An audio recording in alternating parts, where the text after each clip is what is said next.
Well, welcome everybody. This is Brainstorming the Human Connection, brought to you by the South Dakota Humanities Council. And this is an interactive program, in case this is your first time to log in with us. And by interactive, we mean we're going to be having a discussion, but really it's not just a discussion between my guest, Robin Buterbaugh, and myself, but also we want your input, questions, comments, observations, because part of the aim of this is to give us an opportunity to practice civil discourse, an opportunity to have a discussion about things to which we are maybe not familiar, we have another experience with, or something like that, so that we can start to crowdsource solutions between us, because none of us have all of the answers. None of us are as smart as all of us.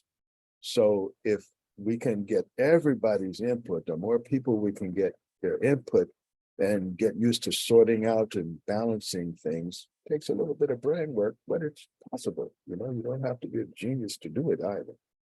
But the more we have practice in doing that, the more we can take advantage of all of the eyeballs and different people's experience. So I'm saying all of that to encourage you to be a part of this conversation. Our guest today is Robin Buterbaugh, not Butterball. She said that it's not Butterball, it's Buterbaugh. Mm-hmm. And we're going to be talking about food forest. And Robin is very involved in the food forest projects. There's a kind of national, even worldwide food forest activities going on, but Robin is on the board of the one that's focused in Brookings. So she can speak to the larger idea and exercises and things that people are doing, but she's most focused on what people are doing with the food forest in Brookings. With that, Robin, welcome to our Brainstorming the Human Connection. All right, Lawrence, thank you very much for having me. It's always fun to talk about food forests and all of this sort of thing and meet other people who are interested. So great, thank you very much. So let's begin by defining what a food forest is, and maybe throw in why it's relevant for those who are not familiar. Okay, yeah. Well, a food forest it could potentially be a huge topic, but as it is described in the permaculture movement, which I can talk a little bit more about that as well, a food forest is a type of a perennial ecosystem that has been designed to mimic a forest. So it's not actually like you're creating a forest in your backyard.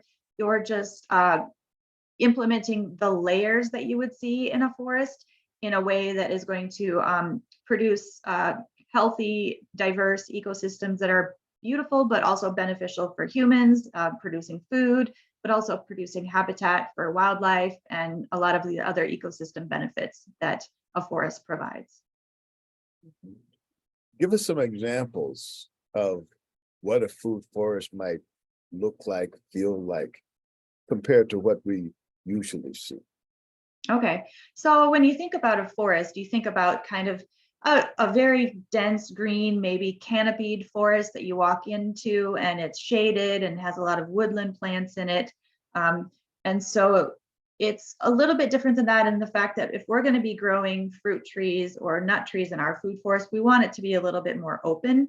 So instead of thinking of a dense overstory of trees, we want to have the structure of a forest in that it has a canopy layer made up of kind of taller trees, an understory layer, and those would potentially be your fruit trees, some of your taller shrubs, and then a shrub layer and like an herbaceous planting layer underneath that, and a ground cover layer. You can even have a vining layer. So it's really more about the different layers that are present in a forest, but planting them in a way that we're going to have the most production and most diversity for, our yards, it can be on a very small scale, or it can be on a larger scale if you have a community food forest as well. So when I think of forests, I think of trees and shrubs. Yeah, are we on the same page, or is there something more to that idea in this case, since we're saying food forest? Mhm. Are we, is there something more that I would be missing if I limited my idea to trees and shrubs? Well, I mean, in the understory, you can have shrubs that are berry producing or hazelnuts produce nuts, obviously, but you can have herbs, you can have flowers, native plants that you can use for tea or medicinal purposes. You can even grow annual plants in there as a ground cover initially as you're getting started before some of your perennial plants start to grow in. But the way that we think about a food forest is that it's beneficial for humans and for the world around us as well. So it can be designed to be whatever you want it to be. So if you have an interest in birds, and if you just want to provide habitat for birds, you can design your food forest to be food for birds if you'd like.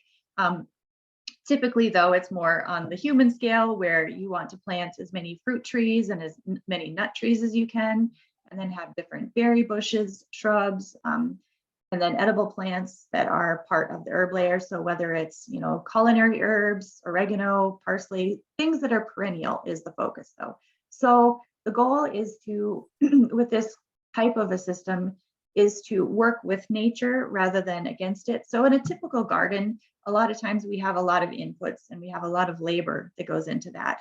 But a food forest is made up of primarily perennial plants that will come back year after year. And so as these plants get bigger and grow in over time, there's actually less work involved. Forests don't need our care to thrive, except for maybe not cutting them down. But they produce habitat, they produce food for all of the creatures that live within them.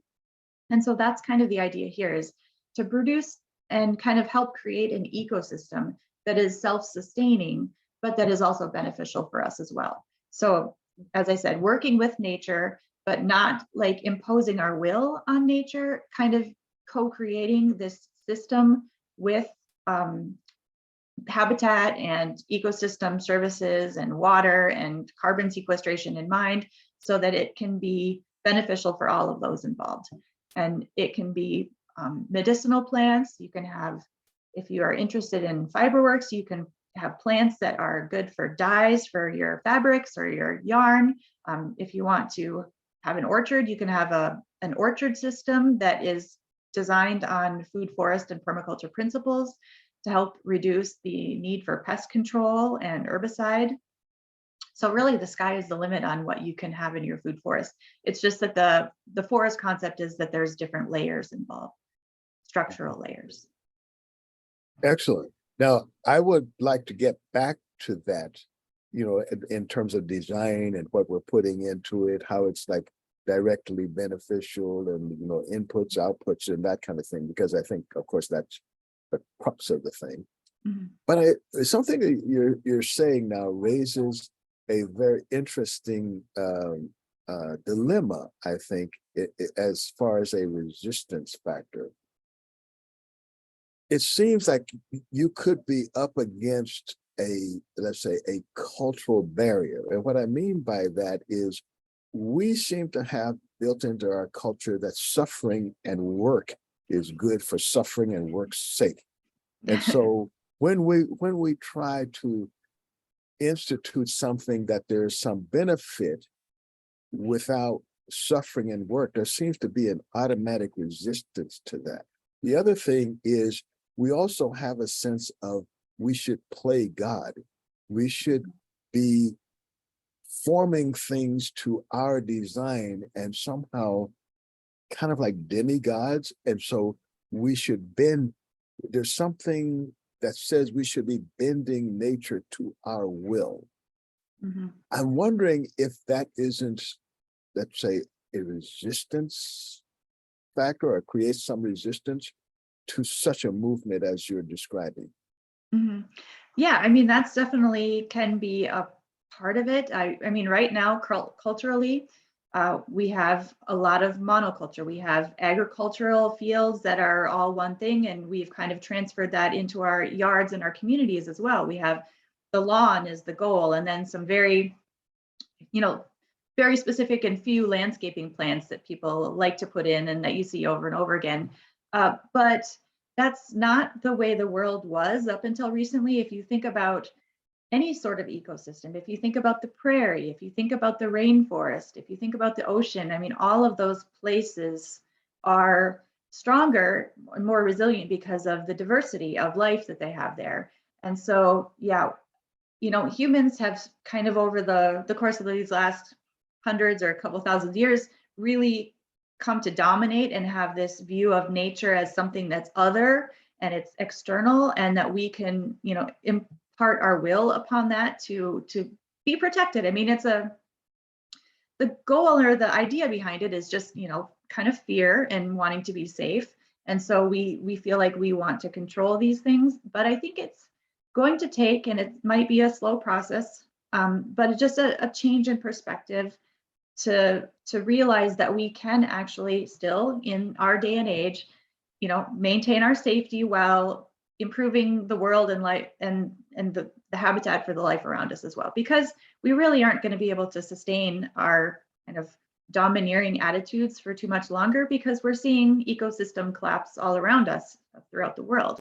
And so in a lot of ways, people are afraid, and they are also kind of overwhelmed. They feel like, okay, all of this terrible stuff is happening in the world, like pandemics, politics, economics, everywhere you turn on the news, there's something horrible that seems to be happening. But what I really love about permaculture and the ideas of kind of ecological design is it can be as simple or as complicated as you want it to be, but it gives you a sense of purpose, and it can give people a sense of, like, I can actually do something on a small scale in my own yard to help what we're seeing around us. I can plant, I can help create diversity, I can, include plants that are native for all of our pollinators and for our, birds. It really helps people feel like they have something that they can do instead of just being overwhelmed and being afraid. Well, that actually brings up another kind of dilemma, is that once we have, like, we understand that a seed can grow into a specific plant, and we can grow things, there seems to be a need to dumb things down too. In other words, I can, if you give me a recipe with 2 things, I feel I can do it. If you give me a recipe with 5 things, suddenly it's too, it feels too complicated, even though really you're just doing 3 more things. Mm-hmm. And it may not be, but it can look like, it can give you the impression that it's something you can't do. So I'm thinking, like, well, if I have a mostly lawn and I look out and I see just lawn, my brain can register that as one thing, that I'm just seeing the lawn. And if I have one set of roses, then I can see lawn and roses. I just have to think lawn and roses. But now if you say oregano, parsley, rosemary, and thyme, plus the fruit tree and stuff like that, now I'm going, too much, I mean, if you look at it as like my forest, well, you walk through the forest and you don't feel like, at least I don't, overwhelmed, but you don't feel like you have to control or you can't, control the forest. So I'm just wondering, how does just the way that we process information as humans, it reasonably has limits. No matter how smart we think we are, there are always limits, even when we pretend there are not, So I'm just wondering how that might create some resistance to the concept that you're trying to introduce us to. Mm-hmm.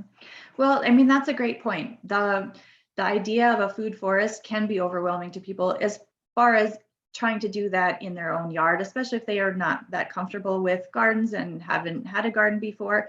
And that's exactly why things like this community food forest are a great opportunity for people to be able to experience the idea of a food forest, see what that looks like, be able to walk through it. And it's more of an opportunity for learning for people in our community, so that if they feel like they want to, they can certainly implement this on a much smaller scale in their own yard, but that it's still also available for them to come and visit at any time. And they can participate in as much as they want. They can kind of experience it as a sanctuary. They can, harvest food from it. And then that is a way that we can kind of translate this movement into a smaller scale for people who are ready for that. Excellent. That's exactly where I was going to. And that is, tell us what you are doing and the folks that you work with. Tell us how you are working to help people to, let's say, merge into that lane. What kind of support are you offering them? Okay, so, well, for the Brookings Food Forest specifically, the goal with that is to provide a space that is accessible. So it's potentially, we have the site determined that's going to be at the Dakota Nature Park here in Brookings, South Dakota. And that's a space that is fairly accessible. People visit it. It's already a place for habitat for animals and for birds.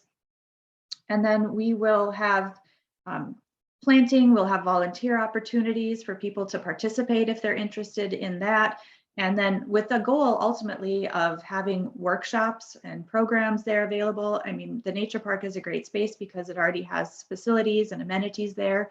So if people are interested in seed saving or in seed swapping or in fruit tree grafting, in learning how to grow these things, as I said, on a smaller scale in their own yard, that we will have the opportunities for them to be able to do that in this space.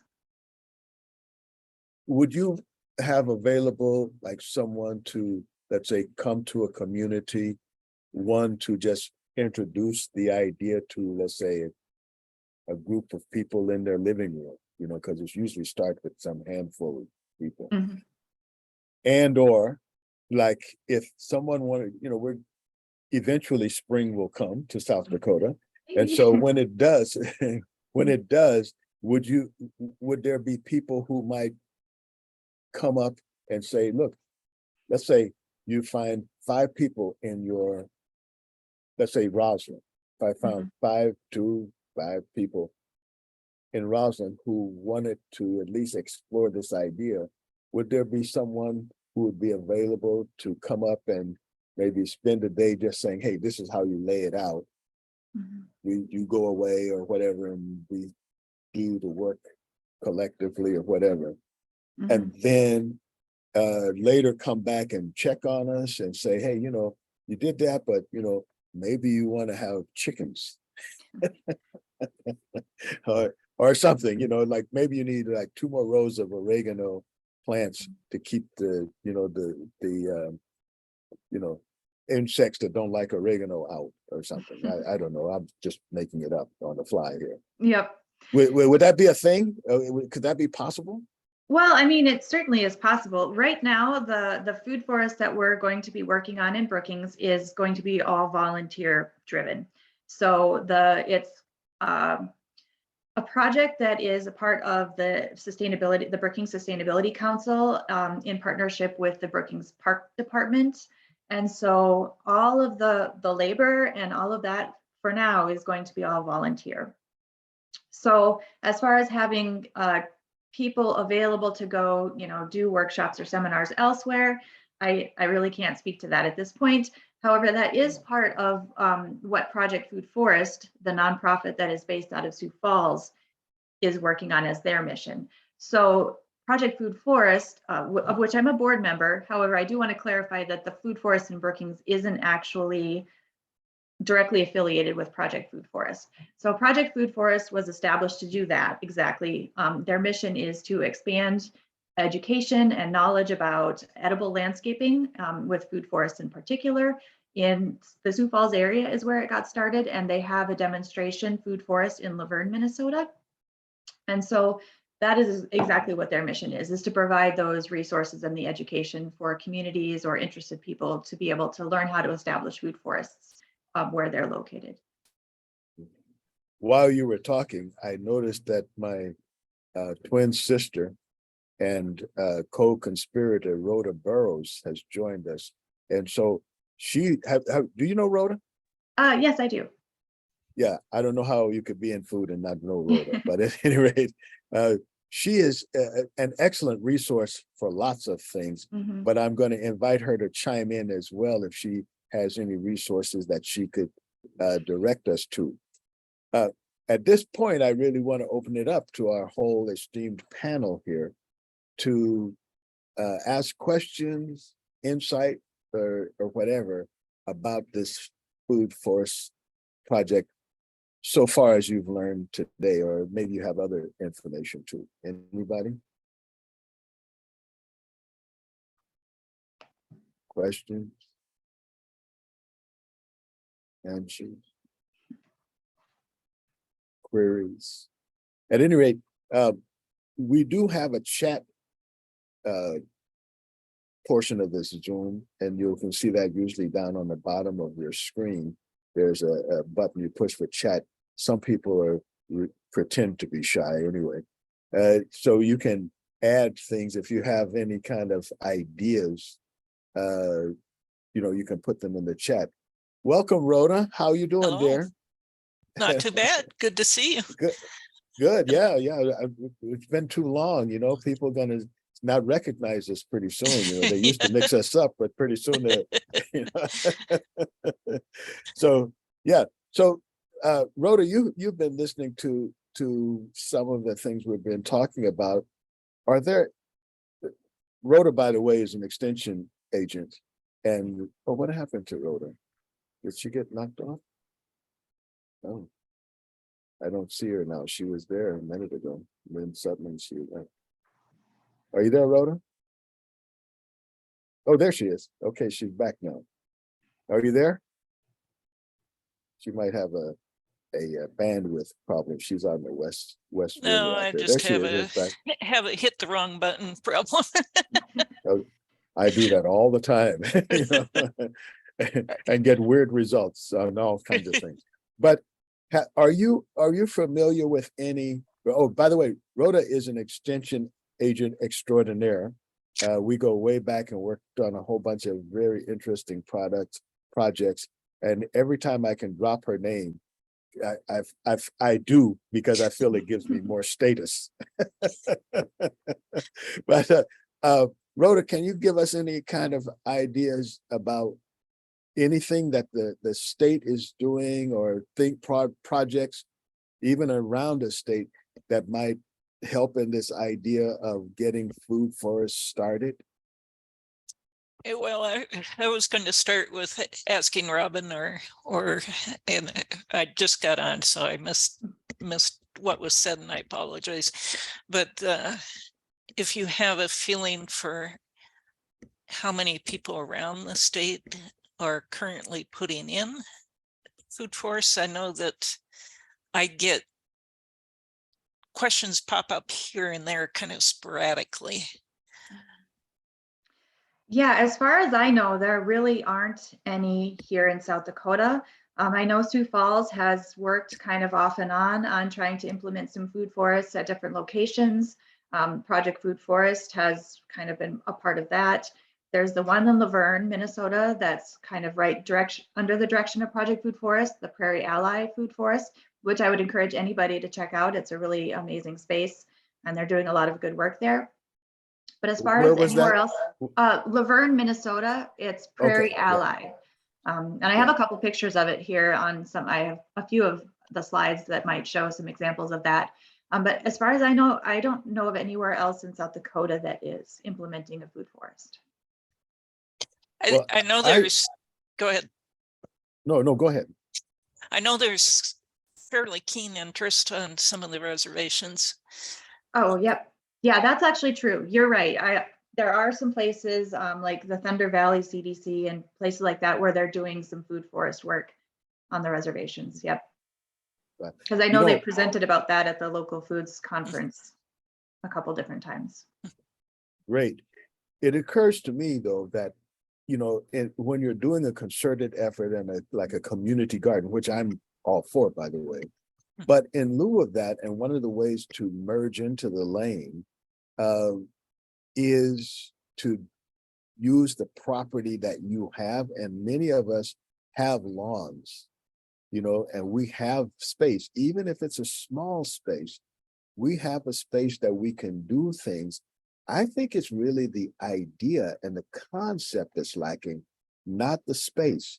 Because if we start doing that, and it's a thing, one, even if it isn't picked up by the government, you know, agencies, it's still happening. And then once people see that it's a good idea, it ends up, especially in small towns, it just started to happen, you know, like people go to coffee and say, hey, we got that park over there and all we're doing is growing grass. You know, why not grow some things we can eat? And I remember this one fellow, he started and I can't remember his name, but Rhoda might, because I think it was one of her conferences that I first heard of this guy.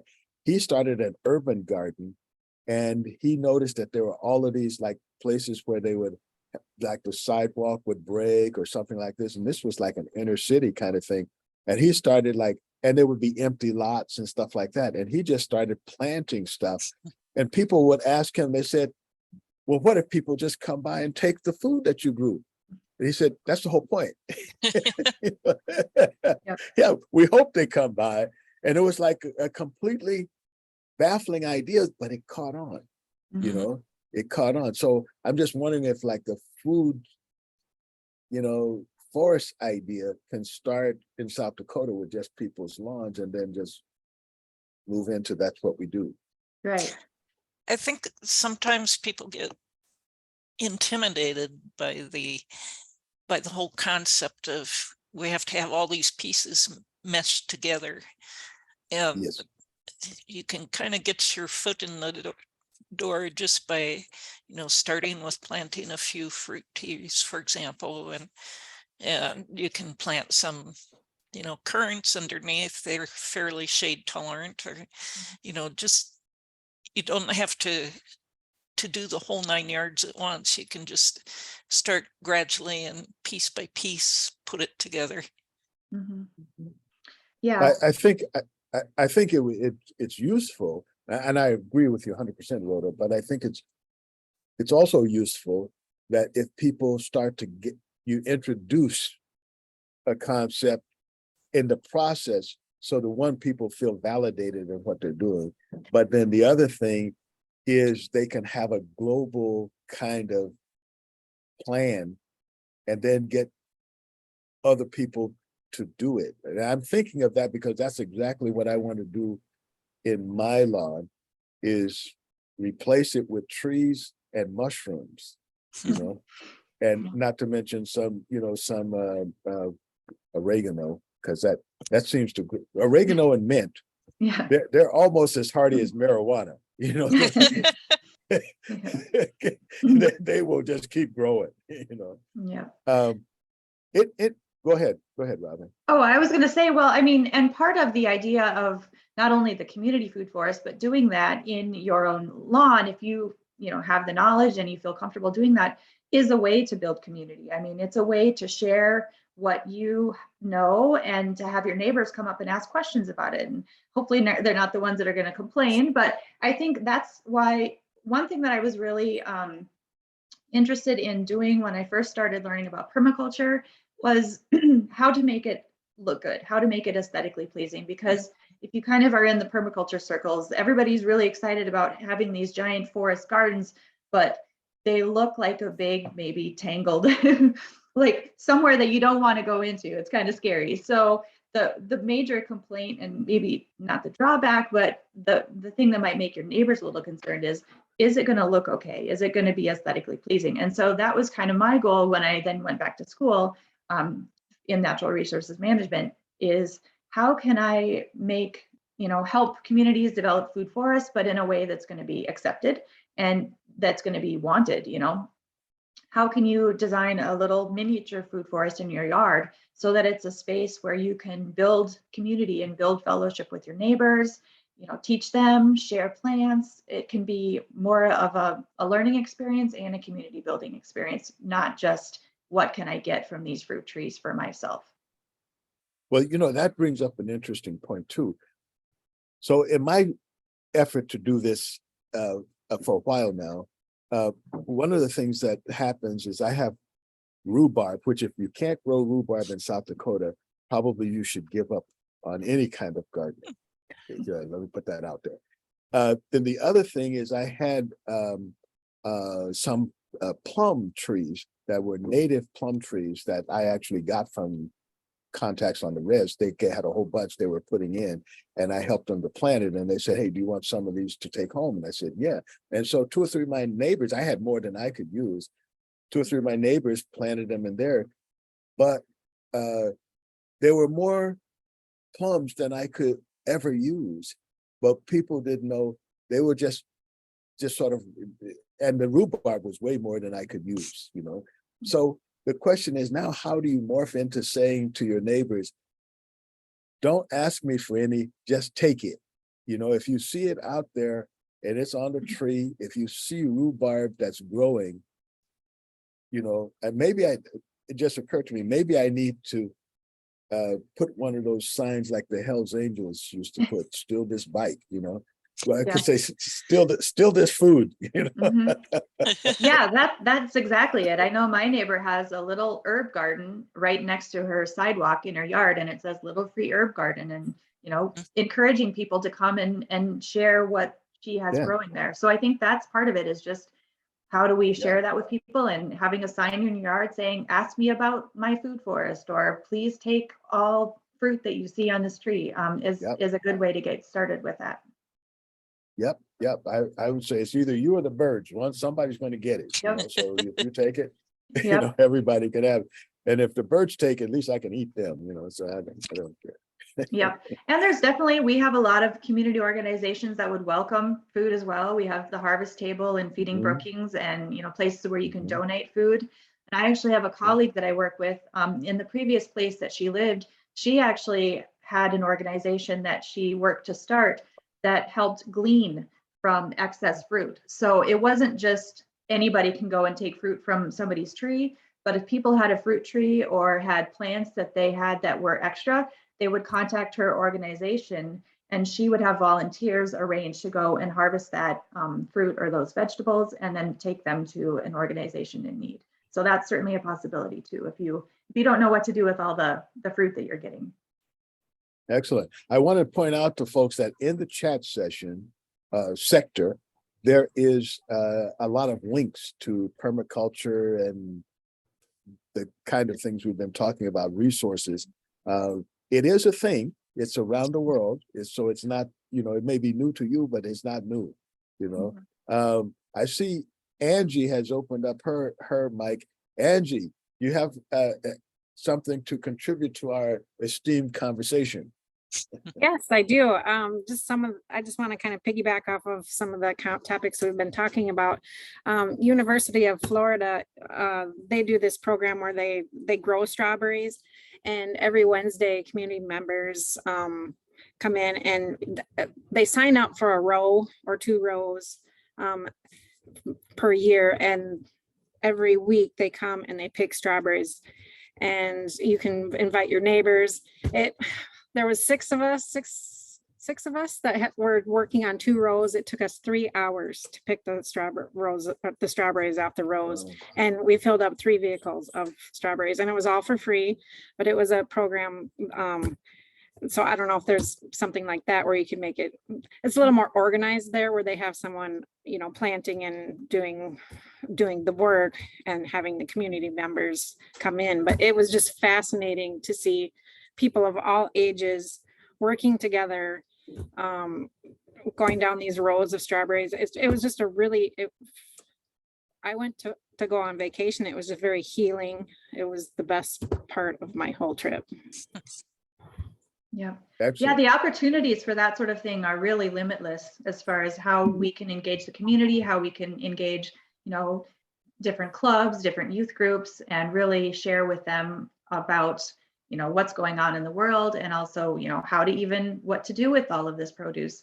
I know at the Boys and Girls Club, I volunteered with them for a couple years, and we had a little forest garden and an annual garden, and the kids loved it. I mean, we made strawberry jam and we made zucchini muffins, and just sharing that knowledge and the preparation and the preserving and, the seeds as well. I mean, and then having the other organizations that can come in and just help with some of the work too. So we're definitely going to be looking to partner with different organizations and groups such as the Master Gardeners to coordinate a lot of that volunteer work as well. I noticed that Tony Sharks had a question for you, Robin, and he wants to know what was the process you used to gain approval from the city of Brookings, and did you have any roadblocks in getting the thing going, and how about funding? Was funding necessary? How did all that work? How did it come together? Yeah, no, that's a great question. So I have been interested in permaculture and food forests for many years now. And being on the board of Project Food Forest and also on the Sustainability Council here in Brookings, I just thought, is there a way, can we bring something like this to Brookings? And I approached the Parks Director last year, just kind of offhand. I was just threw it out there as an idea, like, oh, what about a food forest? And he's like, oh, I like that idea. And I was kind of taken aback because I wasn't really expecting him to go for it. So at that point, then I started talking with him and the Parks Department about some of the trees. And then we kind of brought it forth to the Sustainability Council as well to see what they thought about it and to see if it was a project that they would be interested in kind of overseeing. So currently the Brookings Sustainability Council and the local food subcommittee is kind of heading up the efforts to get this project started. The major thing that we needed to find was, because it was going to be a city project, we needed to find a location. And so that's been a little bit of a process to narrow down what we could use for a location.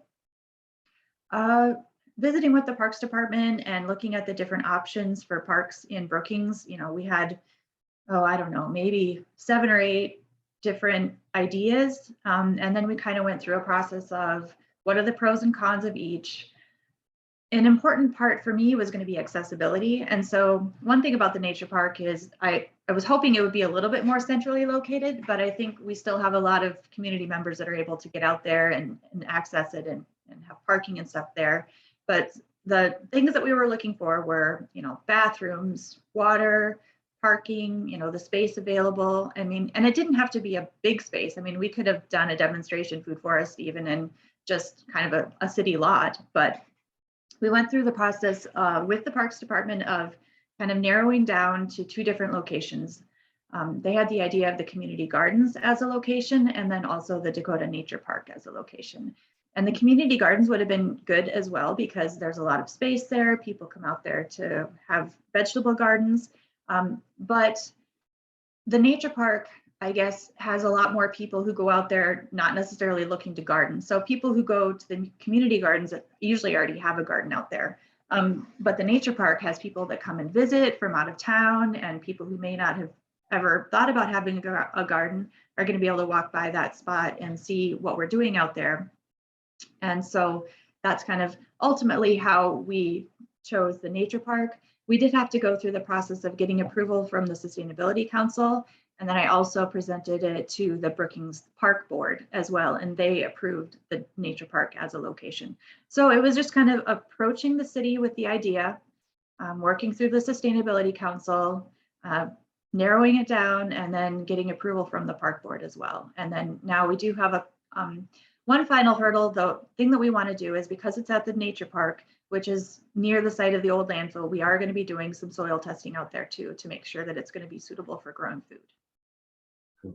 So another question was from Deb, and she wanted to know, how do you decide which plants you're going to grow initially? Yeah, that's a good question. Well, here in South Dakota, we don't get to have the huge range of fruit trees that you might be able to find in some of the more southern locations, but we have a lot of native plants that are also edible here. And part of what I'm working on at SDSU is also integrating native plants into community landscaping. That's part of my master's. So I want to focus on incorporating as many native plants and native fruit trees and shrubs as possible. So we'll kind of start with that, but we'll also need apple trees and pears and things like that. So working with people like Rhoda and Dr. Ball with Extension to find out what are the best varieties that will work in that spot for our climate and will be really important as well. So then once we get our main trees kind of determined, a food forest usually has an anchor tree and then the understory plantings that are around it. So we can kind of expand on the idea of some of those anchor trees, you know, whether they're apple or pear or plum.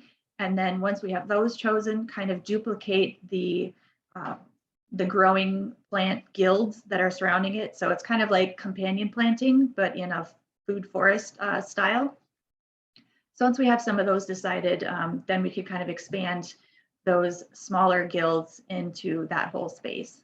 And really the sky's the limit as far as plants. We obviously want to have plants that aren't going to be invasive.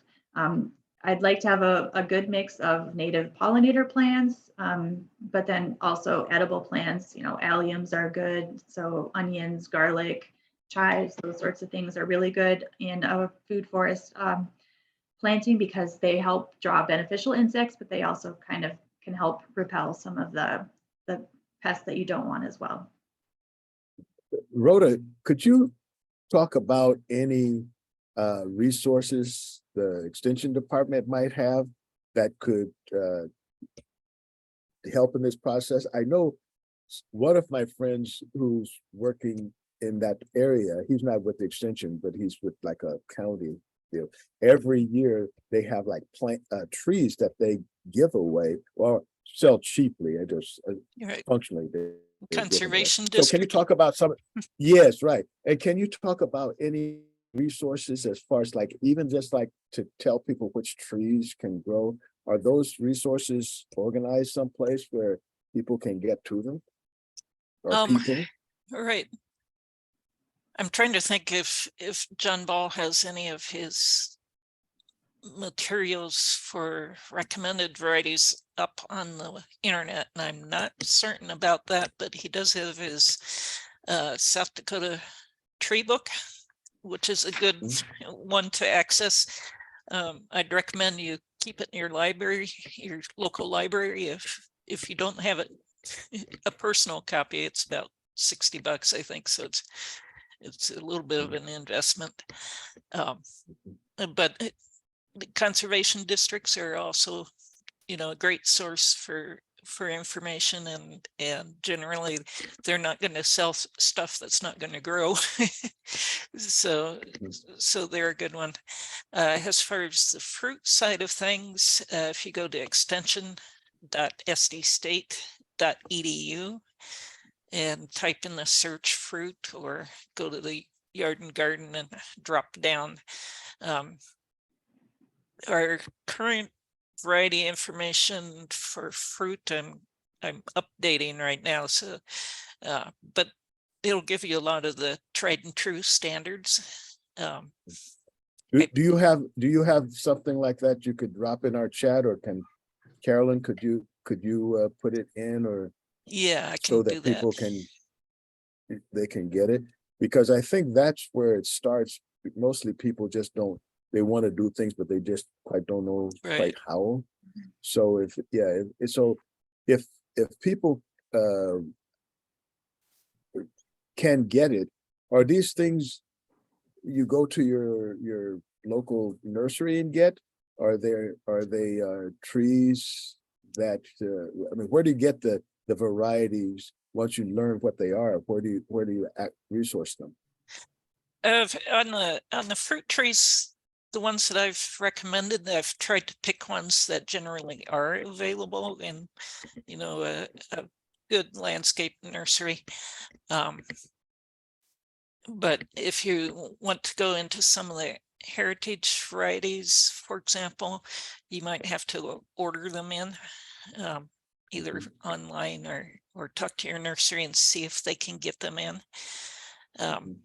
There's a lot of information as well not just on varieties, but like growing raspberries, growing strawberries, some of the basic principles for doing that and how to prune them, that kind of information.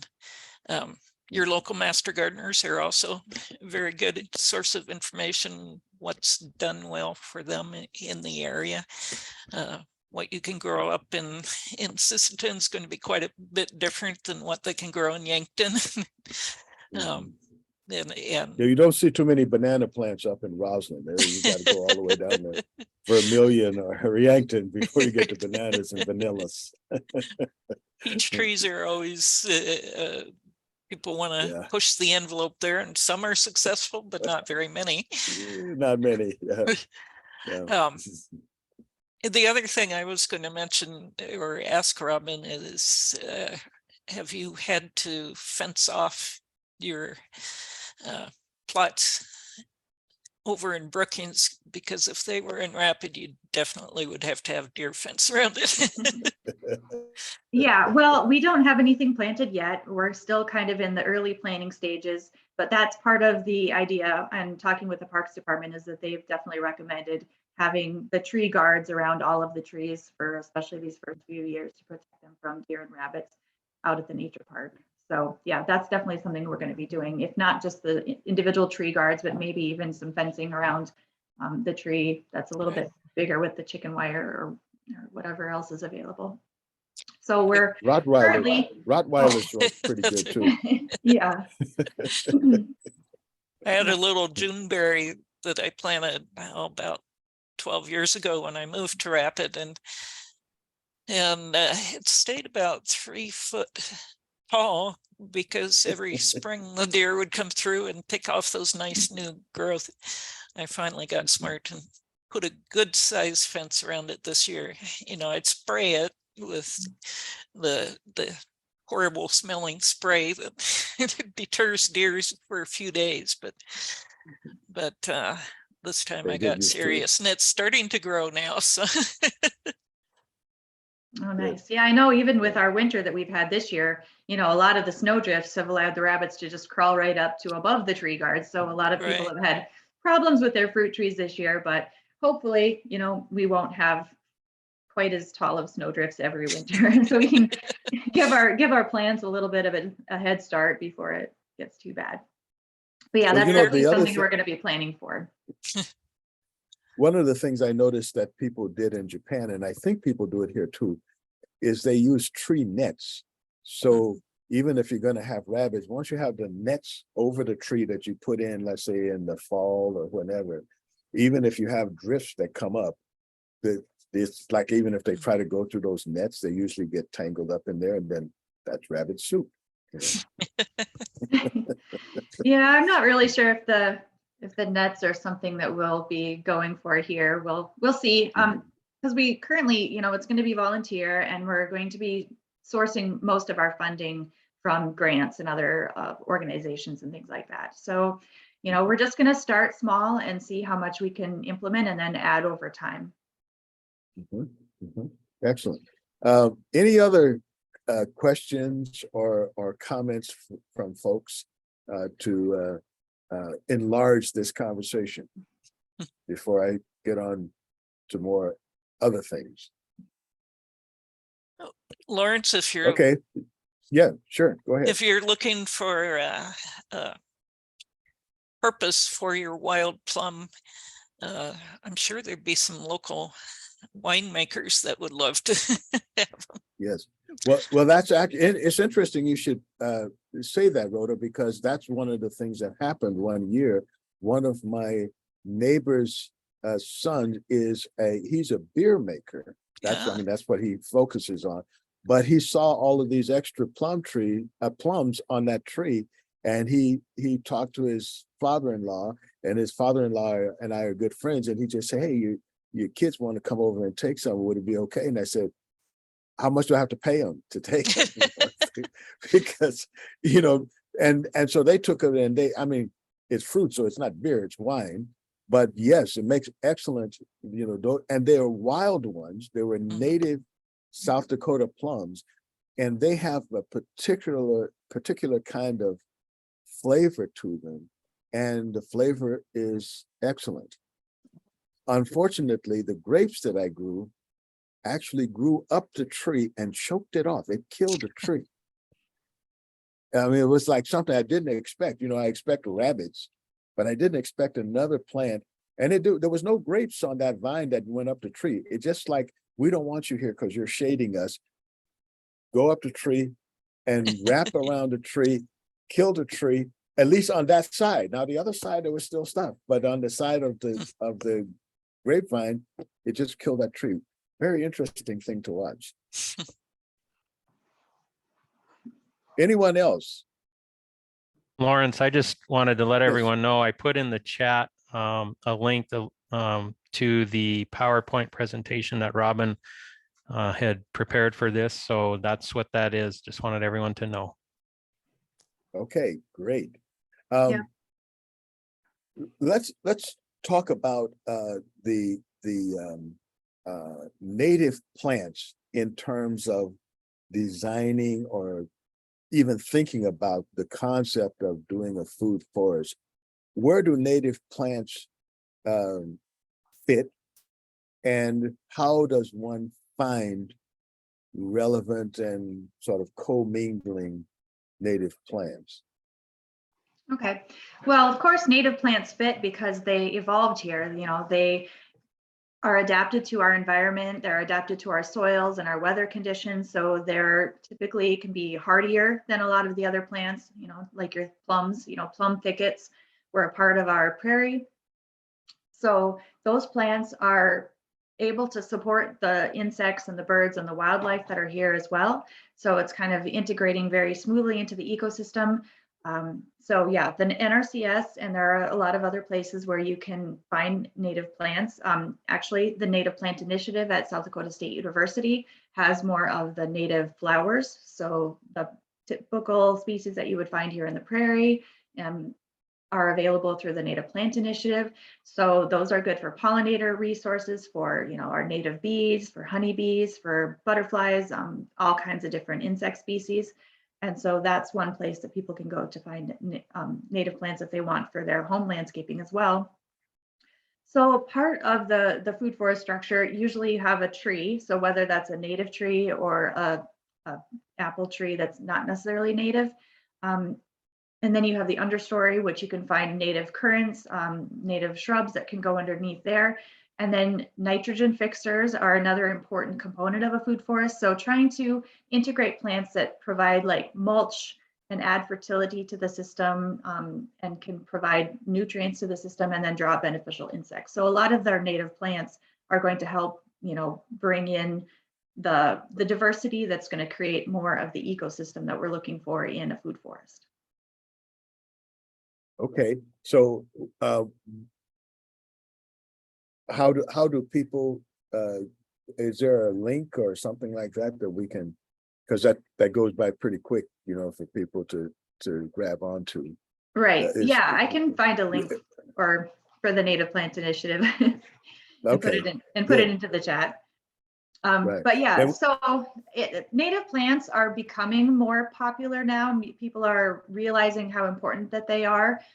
They're not always available at our local nurseries, but there are places, if you do a Google search, you know, there are other places, you know, in our region that have native plants available or seed available. So it's starting to be a little bit more common, but yeah, the Native Plant Initiative is trying to serve that need as well by providing education and resources to our local area about native plants. Okay, I think Gabrielle has a question. You want to go Okay. ahead, Gabrielle? She got her hand up. Maybe she's looking for the right button to push. Well, while she's looking for that button, you know, one of the things that happens with monocultures is that we forget all of the things that you know, these different plants are useful for. And I'm wondering if there isn't some way, or are there conferences, books, or resources of any kind that will talk about some of the ways we can use some of the native plants and or some of the things that will grow if, introduced that are perennial for not just medicinal, but maybe just to, let's say, lower the number of mosquitoes in a certain area. They go somewhere else. Where do we learn? Where can people learn about those things? Well, I mean, there are so many resources available on the internet now. I couldn't necessarily point you to some very specific one. I did put a link to the South Dakota State Native Plant Initiative into the chat. We have a Facebook page that we post information about the native plants that we have available with a little bit of the background about them. But I see Gabrielle asked where we can find native seeds. There are a few native seed retailers that you can purchase seeds from. One that I recommend that I use a lot is Prairie Moon Nursery. They're out of Minnesota. I can put that link into the chat as well. But yeah, I can't really necessarily say there's one specific place that I would go to. But yeah, if you're interested in native plants, just do some quick searches to find out native plants for your area. There are the Lady Bird Wildlife Foundation has an option where you can type in your zip code and find native plants that are adapted for your area. So yeah, there's a lot of resources out there. Excellent. And keep looking at the chat. Go ahead, Rhoda. I'll mention one other, the Great Plains Native Plant Society out here in the hills has a seed exchange every year. So you can order seed from them for a very reasonable price. I remember we had something like that in the Humanities Council, one of our events. There were people who were there who were from these seed exchanges, and you could actually get seeds from them, and they were into that kind of thing. So those people are around. Now the question is, how do we get people who want them connected with the people who have them? And there's often a disconnect at that point. Yeah, yeah. We're actually coming near the end of this glorious hour talking about plants, and I would like to give Robin a chance to wrap up anything that you feel that we didn't cover, because I can think of lots of things I would like to cover, but anything that are critical things that information that you would like to leave us with. Mm-hmm. Yeah, well, I just want to say thank you for allowing me to have this opportunity to share a little bit more about food forests and what we're doing in Brookings. I just also want to thank the city of Brookings for really allowing this project to kind of move forward. I think food forests are potentially the way of the future. I know when I drove around Brookings after I first started looking into permaculture, and I would just see turf everywhere and lawns, and I'm like, we could be growing food here. We could be making these systems more productive. Even if we're not growing food, we could be planting wildflowers for the bees and the butterflies and the birds. So I just think that the opportunities to be more productive, instead of having spaces that are resource intensive, that require time and labor and resources like oil and chemicals to constantly maintain, we just have the opportunity to share with people what the possibilities are for the alternative, which is to be producing, to be productive spaces, to create productive spaces for ourselves and for the world around us. And I think food forests and these native ecosystems are a step in the right direction so that we can start expanding those and just kind of creating a better world. Excellent. Well, I want to encourage people to think small before you get into a complex system, because as Rhoda pointed out, if you look at the big movement, it could seem like, wow, that's overwhelming. I don't know if I can do that. But it's like eating an elephant. It's like one little bite at a time. You try to swallow the whole elephant at one time, it's not going to work out too well. But if we can think of like, okay, I can't plant a forest right now, but I can plant one tree, and once I get past the barrier of planting one tree, I can plant 2 trees, then 4 trees, And then pretty soon I have to go to some store and buy a machete so I can get through my backyard, because I have lots of stuff growing. But these things don't have to be so complicated. And I think if nothing else, it starts to get us back in touch with each other, as was pointed out earlier. You give your neighbors something to come over, and even if they object, you have an exchange instead of just sort of going by, sort of disappearing each other. You have an exchange, and if you practice, this is what we're started out with: practice talking to people in a non-confrontational way, or listening to them and then having something to offer.